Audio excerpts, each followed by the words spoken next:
Hello friends, welcome back to my YouTube channel GK scholar.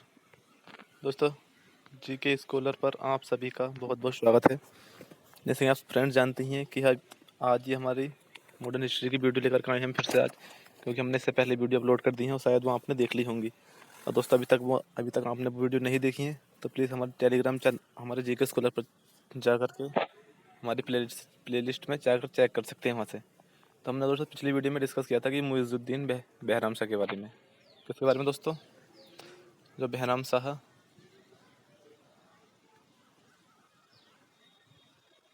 के बारे में हमने पिछली वीडियो में डिस्कस कर लिया है दोस्तों। अगर अपने अभी तक आप हमने हमारी पिछली वीडियो नहीं देखी हो तो प्लीज़ पिछली वीडियो जा करके देख लें वहाँ से, ठीक है।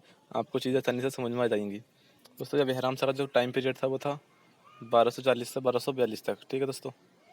1240 से 1242 तक उसका टाइम पीरियड था दोस्तों, आप सभी को पता ही होगा, ठीक है दोस्तों। उसमें हमने डिस्कस किया था कि जो बहराम शाह था तो 1241 में, मैं उसकी जो आखिरी लाइन थी बहराम शाह की वो बता रहा हूँ आपको। 1241 ईस्वी में लाहौर पर मंगोलों ने आक्रमण किया दोस्तों, आपको पता ही होगा। मैंने बताया था आपको 1241 में लाहौर पर जो मंगोलों ने आक्रमण कर दिया था। लेकिन 13 मई 1242 ईस्वी को बहराम शाह की हत्या कर दी गई दोस्तों। बहराम शाह को मारा था कब? 12 मई 1242 को। 12 मई 1242 को 12 मई 1242 ईस्वी को बहराम शाह की मृत्यु हो गई थी, यानी उसको मार दिया था। जब लाहौर पर मंगोलों ने आक्रमण किया था तो 13 मई 1242 ईस्वी को बहराम शाह की हत्या कर दी उन्होंने, ठीक है। तो उससे दोस्तों उससे ठीक आगे से हम आज बात करने वाले हैं दोस्तों आपके सामने अलाउद्दीन मसूद शाह के बारे में, ठीक है दोस्तों। देख सकते हैं यहाँ पर अलाउद्दीन मसूद शाह, इसका टाइम पीरियड है 1242 से 1246 तक। 1242 से 1246 तक दोस्तों इसका टाइम पीरियड है। तो दोस्तों इसमें क्या कहता है कि हम इसकी हर एक बात ध्यान से पढ़ेंगे, समझेंगे, ठीक है। कहता है कि अलाउद्दीन मसूद शाह कौन? अलाउद्दीन मसूद शाह इस्कुनुद्दीन फिरोज शाह का पुत्र व इल्तुतमिश का पौत्र। मसूद शाह भी एक दुर्बल और अयोग्य व्यक्ति था दोस्तों। देख सकते हैं यहाँ से आप, मैं एक बार यहाँ से आपको फिर से रिवाइज करता हूँ। अलाउद्दीन मसूद शाह इस्कुनुद्दीन फिरोज शाह का पुत्र, जो मसूद शाह इस्कुनुद्दीन फिरोज शाह का पुत्र था, वह इल्तुतमिश का पौत्र था। कौन था? इल्तुतमिश का पौत्र था। मसूद शाह भी एक दुर्बल और अयोग्य व्यक्ति था दोस्तों। जो मसूद शाह था, अलाउद्दीन मसूद शाह, ये भी एक दुर्बल और अयोग्य व्यक्ति था। कौन था? अयोग्य व्यक्ति था दोस्तों। तो चीज़ों को बहुत ध्यान से समझना है आपको। आपको क्वेश्चन भी यहीं से याद हो जाएंगे, बहुत सारे क्वेश्चन आपको यहीं से मिल जाएंगे एग्जाम में देखने के लिए। तो वीडियो को आपको बहुत ध्यान से देखना है, ठीक है। उसके बारे में चर्चा करेंगे आज। ज़्यादा हार्ड टॉपिक नहीं है, ये बहुत सिंपल टॉपिक है, तो इसलिए कवर करते हुए चलेंगे वन बाई वन, ठीक है। चलिए मेरे भाई शुरू करते हैं आगे। अब कहता है कि वह नाम मात्र का शासक था दोस्तों। वह खाली नाम मात्र का ही शासक था, क्योंकि वह दुर्बल और अयोग्य तो था ही, तो इसलिए उसको को ऐसे नाम उसको कोई मानता था कोई नहीं मानता था, ये नाम मात्र का था शासक, ठीक है। मलिक कुतुबुद्दीन हसन नायब और अबू बकर वजीर बना दोस्तों। कुछ ना आता है कि मलिक कुतुबुद्दीन हसन नायब का वजीर कौन बना? तो आंसर आपका आंसर यहाँ से क्या हो जाएगा? अबू बकर। क्या हो जाएगा दोस्तों? अबू बकर यहाँ से आपका राइट आंसर हो जाएगा, ठीक। चलो बढ़ते हैं आगे। कहता है कि बलबन को, तो जूम से कम करता हूँ मैं, ठीक है। देखते हैं। बलबन को हांस का अख्ता प्राप्त हुआ दोस्तों। कहते हैं कि हांस का अख्ता किसको प्राप्त हुआ था? क्वेश्चन आता है यहाँ से दोस्तों कि हांस का अख्ता किसको प्राप्त हुआ था? तो आंसर दोस्तों हो जाएगा आपका बलबन को। क्या? ठीक है, क्या आंसर होगा आपका? बलबन, राइट। चलिए बढ़ते हैं आगे। शासन का वास्तविक सत्ता वजीर मुहाजुबुद्दीन के हाथों में थी। जो शासन की वास्तविक सत्ता थी दोस्तों, तो शासन की वास्तविक सत्ता ही किसके हाथों में थी? वजीर मुहाजुबुद्दीन के हाथों में थी, जो एक तजाकिस्तान का गैर तुर्क था दोस्तों। कहाँ का था ये? तजाकिस्तान का गैर तुर्क था, ठीक। धीरे धीरे बलबन ही सबसे प्रमुख व्यक्ति बन गया दोस्तों। धीरे धीरे ही बलबन जो था वो बलबन ही सबसे प्रमुख व्यक्ति बन गया था। मसूद शाह के समय में पुनः मंगोलों का आक्रमण हुआ। देख सकते हैं यहाँ से आप, जो पुनः मंगोलों का आक्रमण हुआ था वो मसूद शाह के समय में हुआ था। क्वेश्चन आता है कि पुनः मंगोलों का जो आक्रमण हुआ था वो किसके शासनकाल में हुआ था, किसके समय में हुआ था? तो आंसर आएगा दोस्तों मसूद शाह, क्या जाएगा? मसूद शाह, यहाँ से आपका आंसर हो जाएगा। ठीक। 1245 ईस्वी में मंगोलों ने उच्च पर अधिकार कर लिया था। ठीक है। 1242 में, यानी 1245 में मंगोलों ने उच्च पर अधिकार कर लिया। बलबन ने अपनी सैनिक प्रतिभा के बल पर बलबन ने अपनी सैनिक प्रतिभा के बल पर मंगोलों को मार भगाया एवं उच्च पर पुनः अधिकार किया। ठीक है। उच्च पर पुनः अधिकार कर लिया था। ठीक है। कहता है कि आगे, बलबन के इस कार्य से जहां उसकी ठीक है बलबन के इस कार्य से जहां उसकी शक्ति और प्रतिष्ठा बढ़ी, वहीं अमीरों में सुल्तान मसूद शाह के प्रति ईर्ष्या की भावना भी पैदा हुई दोस्तों। ठीक है। यहाँ से एक बार और रिवाइज करना है आपको, देख सकते हैं यहाँ से आप। ठीक है, फिर से रिवाइज करना है एक बार।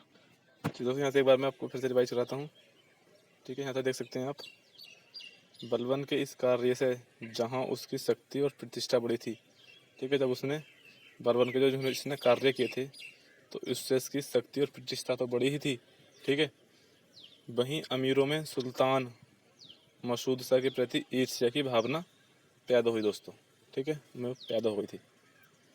उसके बाद कहता है कि बलबन ने षड्यंत्र कर मसूद शाह को गद्दी से 10 जून 1246 ईस्वी, ठीक है, 10 जून 1246 ईस्वी में गद्दी से हटाकर कैद कर लिया।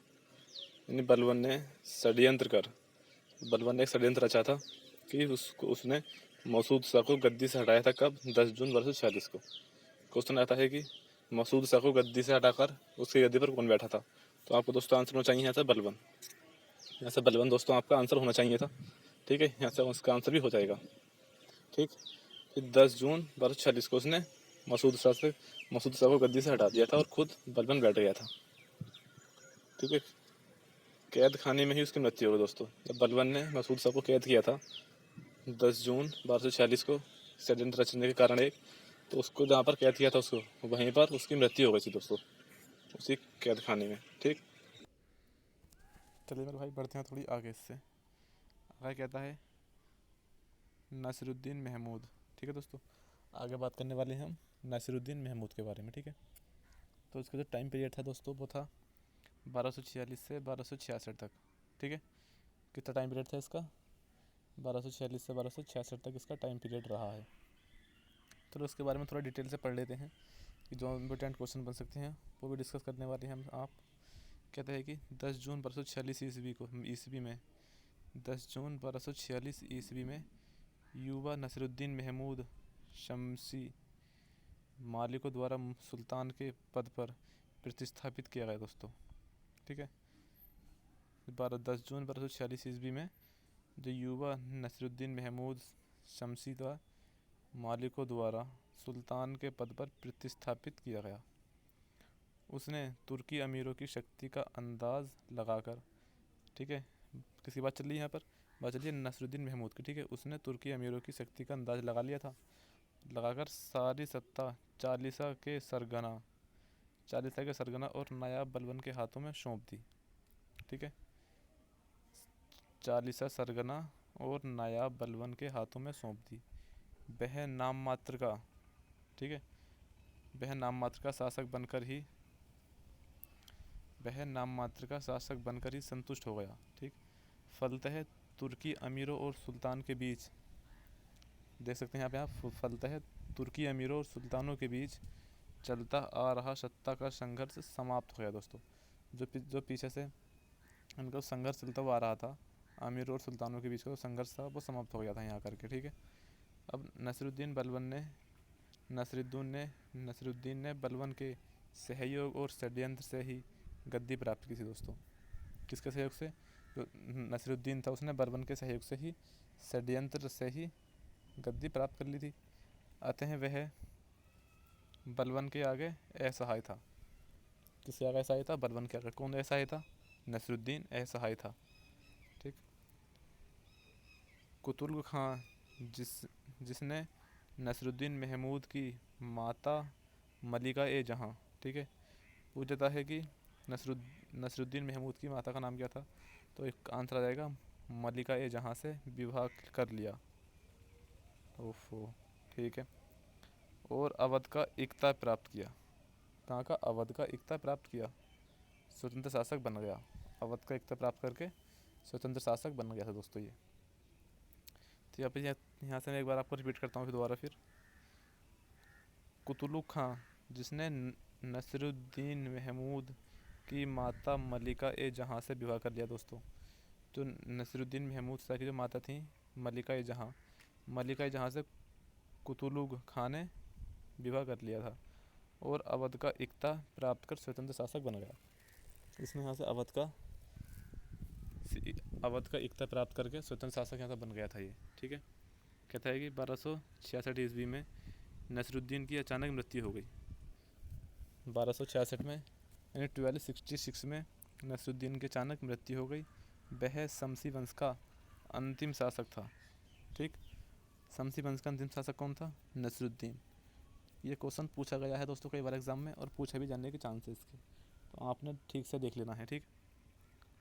इसका कोई पुत्र नहीं था, इसलिए अगला शासक गयासुद्दीन बलवन बना। तो अगला शासक बनाया था गयासुद्दीन बलवन बना, जिसने बलबनी वंश की स्थापना की थी। किसकी स्थापना की थी? बलबनी वंश की स्थापना की थी। दोस्तों चीज़ों को बहुत ध्यान से समझेंगे ना आप, तो चीज़ें आपके लिए बहुत ही सिंपल हो जाएंगी और क्वेश्चन भी आपको आसानी से याद हो जाएंगे अगर आप वीडियो को ध्यान से देखें। ठीक है। और मेरे साथ बोलते भी रहना, तो चीज़ें आपको बहुत आसानी से याद हो जाएंगी। ठीक है, कोई दिक्कत नहीं आए वाली। चलिए अब बढ़ते हैं थोड़ी। चलिए इतना ही,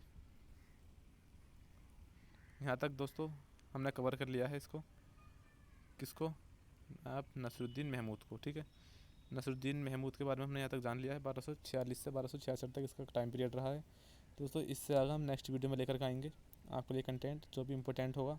तो आज के लिए इतना ही दोस्तों, मिलते हैं नेक्स्ट वीडियो में। तब तक के लिए पढ़ते रहिए, मुस्कुराते रहिए। ठीक है। और हाँ दोस्तों, मैं एक बात आपको बता दूँ फिर से, और वीडियो अच्छी लगी हो तो प्लीज़ वीडियो को लाइक कर देना, वीडियो को शेयर कर देना। और अगर आपने अभी तक हमारे चैनल को सब्सक्राइब नहीं किया है तो प्लीज़ चैनल को सब्सक्राइब करने के बाद बेल आइकन प्रेस कर देना। ठीक है। चलिए भाई, टाटा, बाय बाय।